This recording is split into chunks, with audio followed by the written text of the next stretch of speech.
Welcome to MTG Ectoplasm, your home for spirit travel and Magic the Gathering. I'm your host, Dwight, aka DeBlanco, a medium that wears an extra large. You can reach out to me on Twitter at MTG Ectoplasm, or you can email me directly at mtgectoplasm@gmail.com. Let me know how am I doing. Am I doing a good job, a bad job, or maybe I shouldn't quit my day job? Now, like I ask each and every single episode, do me a favor, hit that follow, like, subscribe button. It's a moral imperative because if you like the show, we got to share the show with everybody. That means you got to tell your friends, you got to tell your family, but more importantly, if there's a follow, like, subscribe button, I don't know if it's over here or over there or up here or over there. Even if you're listening on Spotify or Google or Apple Podcast, that's right. You can hear me live on, not live, but you can hear me recorded through podcasting. Do me a favor. You got to hit that follow, like, subscribe button. It's moral imperative because the more you do it, the more it gets shared with everybody. Now, also, what I do in every single episode, I bring in the engineer, the driver of the show. She's the one who makes the little graphics. She makes everything work for me. She actually helped me design and fix up the studio here. Let me bring in the one, the only, the ravishing Renata. How you doing there, ravishing? Exhausted, but I'm doing good. There you go. She's a little exhausted. I put her to work, and she's been working a little bit harder than normal, shall we say. We've been doing a lot. That's why you haven't seen a show out in a quick minute, maybe 2 months. We've been doing a lot. Redoing the house, mother moving in, mother moving out, mother about to move back in again. Hey, let me just tell you, it's just awful, but it is what it is. And I'm happy to announce, ladies and gentlemen, you're going to hear it for your first, that DeBlanco, I'm going to MagicCon. That's right, ladies and gentlemen. The weekend, I believe it's the February 17th. Am I right, Ravishing? I believe so. Okay. I believe it's that weekend of the 17th, like right after Valentine's Day. Thank God, because all my money spent for Valentine's Day. I'm actually going to MagicCon. You're going to see me. You're going to see New Dan there. And there's a major YouTube guy, friend of mine, friend of the show. I ain't going to say no names, but he's in Canada. He's going to be staying with me a couple days. And hopefully I'll have him on the show. And of course, we're going to be talking Magic the Gathering while we're together. So I'll give you his insights, his thoughts on Magic. So I'm really excited. You could say I'm somewhat titillated. So with that being said, I think it's now time, Ravishing, that we got to get the show started, right? I think so. So what we're going to do on this episode is, if once you hit that link, you already know the little thumbnail, is that we're going to be talking about Azorius spirits. Now, typically, when it comes to spirits, especially in Pioneer, I know, we both know that Mono Blue and Bant are typically the flavors of spirits that most everybody wants to play. I can't blame them. Mono Blue plays extremely quick, has some interaction, and bang, bang, bang, you're smashing your opponent in the face. When it comes to Bant, you got to set up a little bit. You got to, play the rope-a-dope game like, Muhammad Ali back in the day, if you're old enough to remember Muhammad Ali. But if you can stick and move, you can, razzle and dazzle just a little bit. You can play Coco, and next thing you know, you're vomiting out spirits left and right, and basically smashing your opponent in the face. Now, the deck that I'm going to talk about today, let's be honest, is a tempo deck. Okay, just like its brethren in Modern, this is a deck that plays not as quick as we would all hope it would. What's actually missing, obviously, is the Aether Vial. I would love to have Aether Vial in Pioneer, but we're not seeing the Aether Vial. But there's other things we can do. And the cool thing about the Azorius build is the interaction. That's right. You heard me right. Interaction. We can, counter spells. We can protect our creatures here and there. We can bounce things. We can tap things. That's the flavor of what a spirits originally was. And now it seems that the flavor is coming back to Azorius spirits. And the reason why I say this is because we have the Brazilian spirit master, REMF. If you haven't noticed, this young man now is somewhat straying away from Bant and now leaning toward Azorius. He just ended up going 5-0 in a Pioneer tournament. Bravo, Rum, for doing so. Now we had another young man right a week after that named Traft. He went 5-0 in a Pioneer League. So we need to take a gander at what's going on in, Pioneer and go, is Azorius this, hidden gem that nobody knows about or they are aware about, but they feel too comfortable. It's like we're in that wonderful little snuggie, you're a little snugged up in your bed, and you're like, oh man, I don't want to get out because you're too comfortable. Is Azorius that way? Well, let's find out. Let's bring up the first slide, shall we? And look at REMF's deck, shall we? And here it is. This is the deck list right here. I'm going to look off to the side if you don't mind. There's 25 creatures. You got 1 Brazen Borrower, 4 Rattle Chains, 4 Shacklegeist, 4 Spell Queller, 4 Supreme Phantoms, 4 Spectral Sailors, and 4 Mausoleum Wanderers. This is the typical deck that you end up seeing when it comes to spirits, right? But one thing I love about this is, to me, there's something missing. There's something that I love seeing. Where's the selfless spirit? I'm not seeing the selfless spirit here. And I'll be honest with you, I just got done updating my MTGO. I went out there and started playing. I tried the mono blue. I failed. I tried the band. I failed. But I ended up trying the Azorius. Oh, let me just tell you, I was knocking people out left and right, and they were completely unaware of it. But of course, I'm not doing the tournaments. I'm just playing one at a time when I have the opportunity, since I'm a nurse and I work too much. So this is the typical standard that you see. This is what Ref is going for. He's using the Brazen Borrower to obviously bounce back a permanent back to opponent's hand. That's okay. That's to be expected, especially dealing with what? Rakdos? Of course we will. We have Rattle Chains to sit there and protect our creatures. We also have Shacklegeist to sit there and tap our opponent's creatures down just in case they get a little too shaky. Me personally, Ref went here with 4 Shacklegeist. I would have gone with 2 and 2 Selfless Spirits. Okay, that's just me personally. Spell Queller. How can you go wrong with Spell Queller? In a format that sometimes plays above, but very rarely above 4? Hell yeah. I'll do this all day, and I get to protect it with Rattle Chains. Oh, I'm gonna do it. Then you got Supreme Phantom, the Lord. Can't go wrong there, and especially with a big booty of 3. Can't beat that. Then we have Spectral Sailor. I'm going to be honest. I like Spectral Sailor, but as a one drop man, Watsy, please, please, please, you got to do something for us. Give us a looting spirit, something that we can draw. I mean, yeah, the 4 mana to draw, okay, but Spectral Sailor, and at the 1 mana spot, and we're desperate for 1 mana. I can complain, but nobody's going to want to listen to that, right? Then you got Mausoleum Wanderer. Let me just tell you, this card, hands down, is the best card in Pioneer. I don't care. People want to run their mouth and say yada yada. Mausoleum Wanderer is the it card. You will find when you play this deck, everybody and their mother, even their cousins and nieces and nephews and aunts, are going to want to murder this card because they don't like it. It bothers the interaction of what they want to do. It stops them from playing their combo. It stops them from moving their board state more positive. So Mausoleum Wanderer, let me just tell you, is a card you want to keep an eye on, protect, because it's the cat's meow. Now let's look at the spell, shall we? We got 8 spells there: 1 Shore Up, 1 Spell Pierce, 2 Lofty Denials, and 4 Geistlight Snares. Me personally, I love this uh, Geistlight Snares, especially at the 4. I'm okay with that. The Lofty Denial, not bad there. Me personally at 2, I think it's wonderful. Me personally, I'm a little torn here because I like Spell Pierce. Spell Pierce is a wonderful card that you can, when your opponent's least expecting it, it's like, oh, you want to stomp? Oh no, I countered that. Now that card, you're not going to worry about that Bone Crusher Giant no more. That thing's in the graveyard. Sorry, my friend. But then Shore Up. Shore Up is not that bad either. It gives your creature +1/+1 and hexproof. Not bad. Not bad. But I right now, what I'm going to tell you is we're gonna get a little gift over in the Phyrexia All Is One. I'm gonna talk about it a little later, but there's a particular card that I'm gonna add in there and change around and tell you. I think it may be just a hint better than Shore Up. I know most people are going, "Hey, Dwight, don't forget about Slip Out the Back." Let me just tell you, huge fan of Slip Out the Back, because guess what? I do it on my opponent's creatures.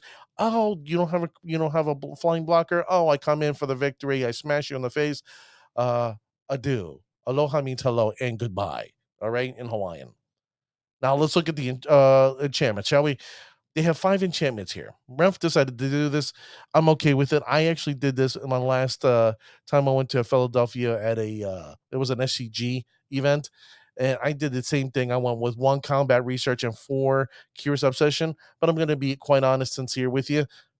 The combat research never came up. It never did anything. And the fact that if you look at our creatures, shall we? Look at those beautiful 25 creatures. I got a question. Do you see any legendary? No. No. Yeah, we want to draw cards, and this is a way in which where spirits really the biggest flaw in spirits is that we have no card draw. This helps us get our card draw, but with a fifth card, to me, this is a flex spot. For a flex spot, I'd rather have something with a little oomph. You know what I mean? With a little bit more gonadal fortitude. Now let's look at the lands. 22. We got 6 islands, 1 at Janju, seat of the empire, 1 Ottawa, Soaring City, 4 Hollow Fountain, 2 Mutavault, 4 Hingegate Pathway, and 4 Ardarkar Waste. Let me just tell you, the Ardarkar Waste, holy crap. I'm a fan. At first, I was like, oh, great, I'm going to have to deal a point of damage. But if I already have blue and white on the board and I can use this for colorless mana or I can use this for generic mana, you bet your back end I'm going to use this as generic mana so I don't get, 1 life taken off of me. And taking, 1, 2, maybe 3 life at most, yeah, it stings. But what stings most is if you don't have the mana to sit there and play the cards that you want to play, and you're desperately seeking and searching for, for the color that you want. But let's take a deeper look, right? At John Joe Seat of the Empire, realistic and honestly, how many times are you going to play this and use it for its ability? Very rare. But there's going to be a coming a time where you're going to see a creature and go, do I play for mana or do I destroy this creature? Do I protect my life total and protect my creatures or do I build up my board state? Well, the fun thing about this, you're allowed to form a flexibility early. Play the Ajanjo. It's not going to hurt you. Long term, you're going to wish you withdrew the Ajanjo to sit there and destroy a creature that's really giving it to you, if you know what I mean. Then you got Ottawa, Soaring City. Big fan of this card because what? I can bounce? You bet your ass I'm going to bounce left and right, okay? 4 Hollowed Fountain, I'm not going to complain about. The Henge Gate pathway has been a blessing, but the Mutavault. Let me just tell you, at first when I saw the Mutavault, I was like, meh, meh. Are you kidding me? I'm going to give myself a land where I'm getting brown mana. I'm just getting colorless and it's not doing nothing. But then I realized one simple fact. I can protect it if I need to. I can sit there and pump it up, or I can also give it hexproof, protect the creature, or give it indestructible. And guess what? My creature doesn't die. Their creature dies, and I still have a land. I'm not going to complain. And as best of the fact that it can be a blocker on the ground, ladies and gentlemen, it's a win-win here. Now, if it was a white blue, me personally, if it was a white blue and it does exactly what Mutavault does, and it's half for white and blue, oh, I would love that. But realistically and honestly, I know that ain't gonna happen. Now let's look at the sideboard, shall we? They got 1 slip out the back. I've already said I love that card. 1 destroy evil. I think this is a great card. The fact that you can destroy a creature of a creature of 4 mana cost or greater. I believe, and then also destroys an enchantment. I love that. I love the module where you can sit there and select and choose. 1 brazen borrow. I'm gonna be honest with you. I'm not a fan of the card. Uh, for some in this deck, I think it's great in other decks. Just in the way this deck is built, not a fan. Then you got 1 Nebelgast Herald. Huge fan. Huge. Okay? Huge fan of that card. 1 Cemetery Illuminator. I don't think it's a bad card. I think it's an interesting card with the fact that you can sit there and do graveyard removal. Now the question is, you're doing Azorius. Would you rather do Rest in Peace or the Spirit? Just throwing it out there. Then you got Unlicensed Hearse, another, you could say a creature in a sense, but not a creature where it's a vehicle. Sorry. It's a vehicle where you can actually remove cards from the graveyard and make it bigger. Now, for those who haven't played this card, it takes a little bit to get used to. There's ways that you can 100% misplay this card, and I know in the very beginning I've misplayed this card. But if played correctly, this card is probably one of the uh, hidden gems, you could say, of the deck. Then you have Aether Gust, which I'm a huge fan. It allows you to bounce back a red or green card. And then you have 3 Extraction Specialists. Now, I, I'm going to be honest with you. This is a card that I looked at. I saw, I was like, okay, this is a good card. Not a great card, but it's an interesting card. But then as I look further, it's a 2-for-1. It allows me to play the creature and dig my graveyard for another creature. And what creature do I normally want to get? I don't know. Usually Mausoleum Wanderer because they're going out of their way to sit there and destroy it. Or a Selfless Spirit because they want to sit there and destroy that. Or they're going after my Rattle Chains because the fact that I get to play my spirits with Flash. They don't like that. They don't like that at all. So I find myself in a unique position where Extraction Specialist in the very beginning was meh, eh. You know, I wanted to sit there and go, what am I going to do with this card? This card is nothing more than crickets to me. It made me, eh, eh. But now I'm turning a leaf.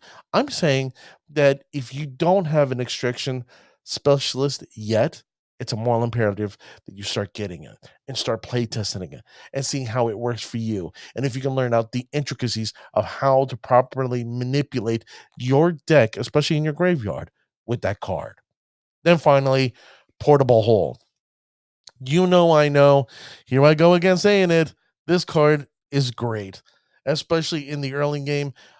Expressed by my friend, the guy who created this deck, REMF, the Brazilian Spirit Master. He's telling me left and right, Dwight, if you're sitting there playing against mono green, take out their mana dorks. If you're playing out red, take out their mana dorks. If there's something crazy going on, take out those creatures because guess what? The damage builds up, builds up, builds up, and you don't want that in spirits. You just want to chug and just want to go smash, smash, smash, fly over and deal with your opponent.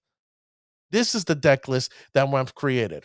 This is the deck list right now that went 5-0. There's another deck, like I said, from Traft that is very comparable. He went 5-0 with a comparable deck just like this.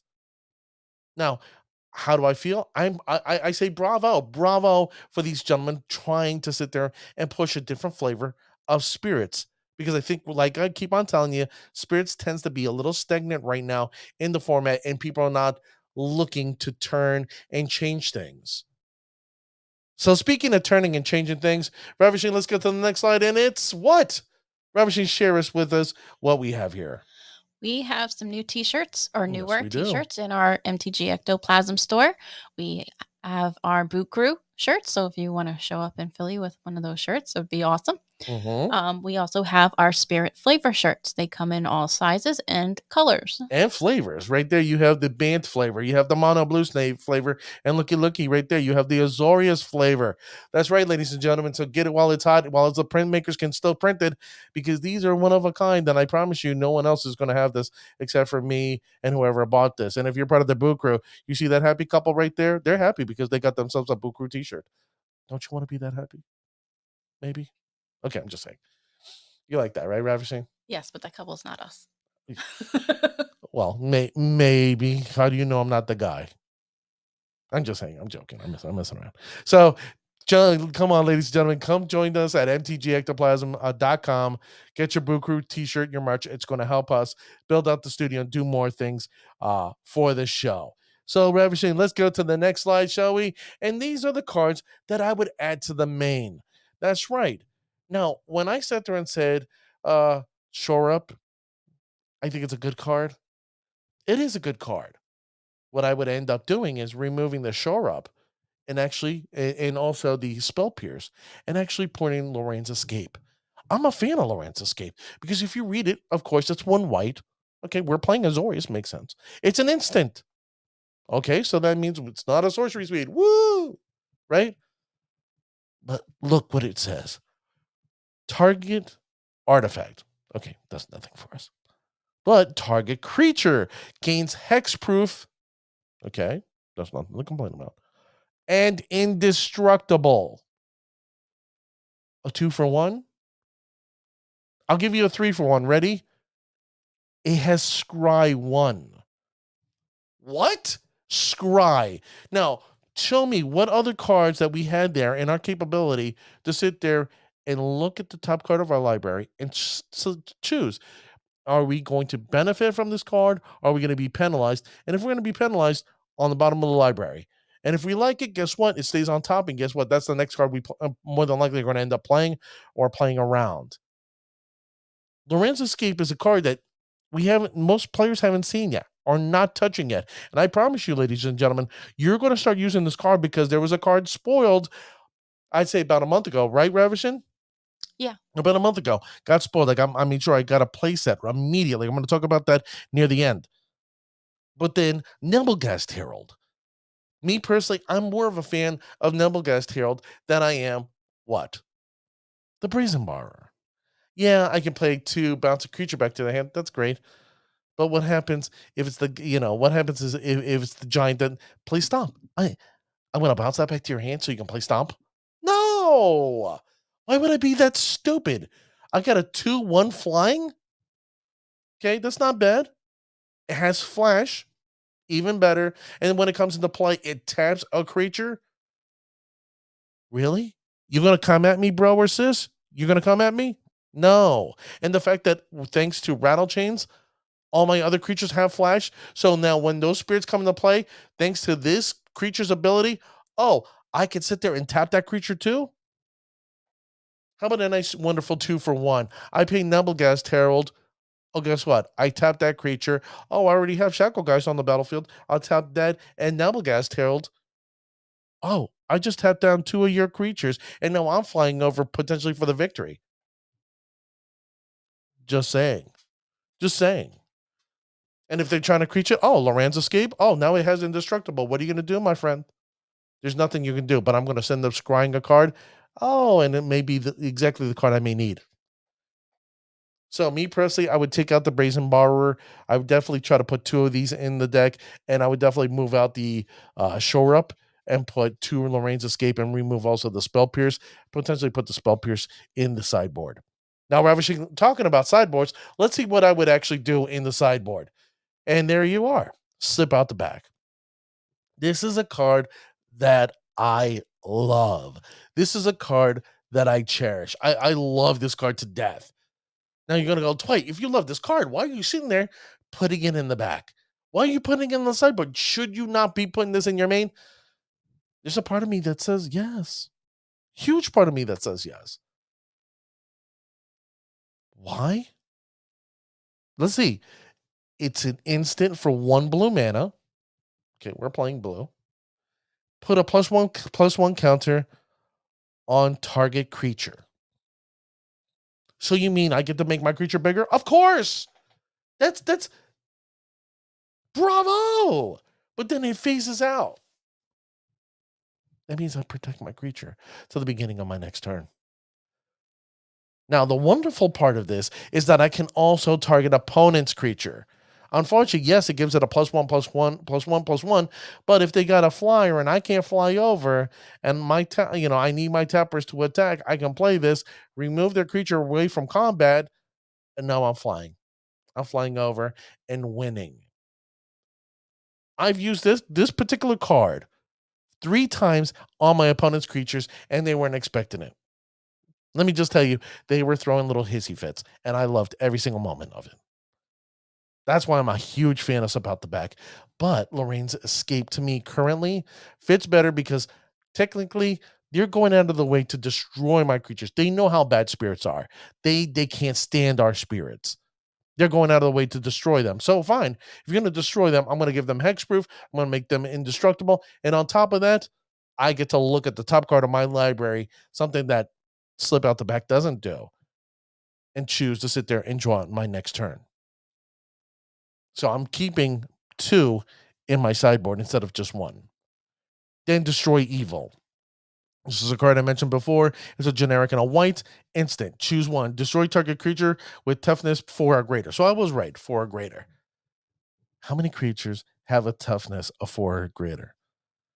Ladies and gentlemen, if you're playing, Green Devotion, you're going to see it. Once in a while, you'll see it in Rakdos. The creature, the one creature that goes out to the graveyard, comes back and keeps on bothering the crap out of us. That one, yeah. And then destroy target enchantment. It's not bad. Destroy evil, I'm not going to say is the cat's meow, but it's a lot better than what's out there right now. There's another one that does the same thing where destroy, I forget what it's called, but it's just destroy target creature with 4 toughness or greater than 4, and then also gives your creatures indestructible. But since we already have Lorraine's Escape, I thought it was overkill, and I think seeing the potential of enchantments on the board state that may end up hitting us, I'd rather take care of that. So these are the cards that I would actually put in my sideboard. Now I'm going to sit there and bring to you. I'm going to talk to you about why Azorius Spirits in the next couple of weeks is going to change spirits entirely. And people are now going to start considering Azorius Spirits more than they are consider Mono Blue and Bant. Ravishing the next slide. And there you go. Seachrome Coast. That's right, ladies and gentlemen. This land is back. This card is now making its way to Pioneer. While everybody else had the Quicklands, us, the people in Azorius, did not have it. It was forbidden. It was gone away. It said, no, you, the Azorius people, don't get it. Now we do. We now are able to sit there and play a dual color land in 1 or 2, and turns 1 or 2 expeditiously and use the mana efficiently without any setbacks. This card is going to help move the tide, move people over and say, you know what? I do enjoy a little bit of that flexibility that I have in Azorius. People love tempo. People love tempo. Hell, I'm a fan of tempo. I love being aggressive when I got to be aggressive, and I like to sit there and take my time and play the long game just in case if I have to, because I know in the long term, my spirits are going to sit there and win and fly over and smash. The only problem I have with spirits in general, not drawing cards. Not drawing cards at all. And thanks to Curious Obsession, we're able to draw cards. Thanks to Lorraine's Escape, I get to not draw a card, but potentially know what's coming up down the pipe. So you tell me, ladies and gentlemen, am I wrong? Am I right? Ravishing go to me. So am I wrong? Am I right? What do you think? Reach out to me at mtgectoplasm@gmail.com and let me know. Or even on Twitter, mtgectoplasm. Where do you stand on Azorius? Is it just a pipe team that REMF and Traft are just going, eh? Because REMF is definitely going to go back to, Bant, because he has this love affair with Collected Company. But for now, especially with Magic Con coming around the corner, maybe, just maybe, Azorius Spirits might end up taking the top spot. And I'm going to be there. Will you join me? My boo crew, let's put this. You show up. I have a limited supplies of tokens, spirit tokens. You come up, you say, hey, Dwight, I'm a fan of your show. I'll autograph one for you right then and there. Right then and there. So with that being said, ladies and gentlemen, I want to thank you for being here. I promise to make more videos coming out soon discussing more about Azorius, Mono Blue, and Bant, and Pioneer. And hopefully we can sneak our way back into Modern, take some names and kick some ass.